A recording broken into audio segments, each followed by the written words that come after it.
قرآن کریم اگر ہاتھ سے گر جائے تو اس کا کفارہ کیا ہے؟ السلام علیکم ورحمۃ اللہ وبرکاتہ۔ کبھی نادانی میں ایسا ہوتا ہے کہ قرآن کریم ہاتھ سے گر جاتا ہے تو لوگ پوچھتے ہیں کہ اس کا کفارہ کیا ہے؟ جواب یہ ہے کہ اس کا کوئی کفارہ نہیں، اس لیے کہ کفارہ کسی گناہ کا ہوتا ہے۔ حدیث مبارکہ میں ہے کہ رسول اللہ صلی اللہ علیہ وسلم نے ارشاد فرمایا، رفع عن امتی الخطأ والنسیان وما استکرہوا علیہ، کہ میری امت سے 3 باتیں اٹھا لی گئی ہیں، یعنی اس کا کوئی گناہ نہیں: بھول، چوک، زبردستی کرایا ہوا کام۔ چوک کی مثال یہ ہے جیسا کہ شکاری خرگوش کا شکار کرتا ہے، اگر اس نے وہ گولی غلطی سے کسی آدمی کو مار دی، آدمی مر جائے تو اس پر قتل کا کوئی گناہ نہیں ہوگا، بلکہ اس پر دیت لازم ہوگی۔ دوسری، بھول کی وجہ سے کہیں عبادت بھی نہیں ٹوٹتی اور گناہ بھی نہیں ہوتا، اور کہیں ایسا ہوتا ہے کہ عبادت تو ٹوٹ جاتی ہے لیکن گناہ نہیں ہوتا۔ جیسے مثال کے طور پر دوران نماز اگر کوئی شخص سلام کرے اور اس سلام کا اس نے جواب دے دیا، مثال کے طور پر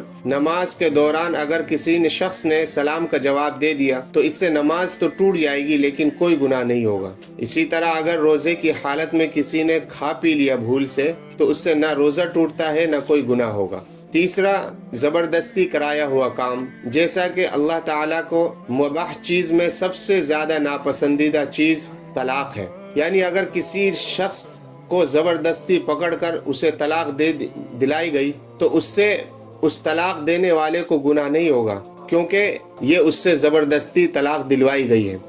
تو اسی لیے حدیث کے اندر یہ کہا گیا ہے، رفع عن امتی، کہ میری امت سے ان 3 کاموں کا گناہ اٹھا لیا گیا ہے۔ الخطأ، کہ کسی سے کوئی غلطی ہو گئی، کوئی خطا ہو گئی، اس کے کرنے سے بھی اس کو گناہ نہیں ہوگا۔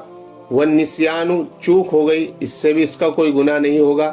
وما استکرہوا علیہ، یا زبردستی اس سے کوئی کام کرا لیا گیا ہو۔ تو اسی لیے اگر کسی سے کوئی غلطی سے یا چوک کی وجہ سے کوئی کلام پاک گر جائے تو اس پر کوئی گناہ نہیں ہوگا۔ جب گناہ نہیں ہوگا تو کفارہ بھی لازم نہیں ہوگا۔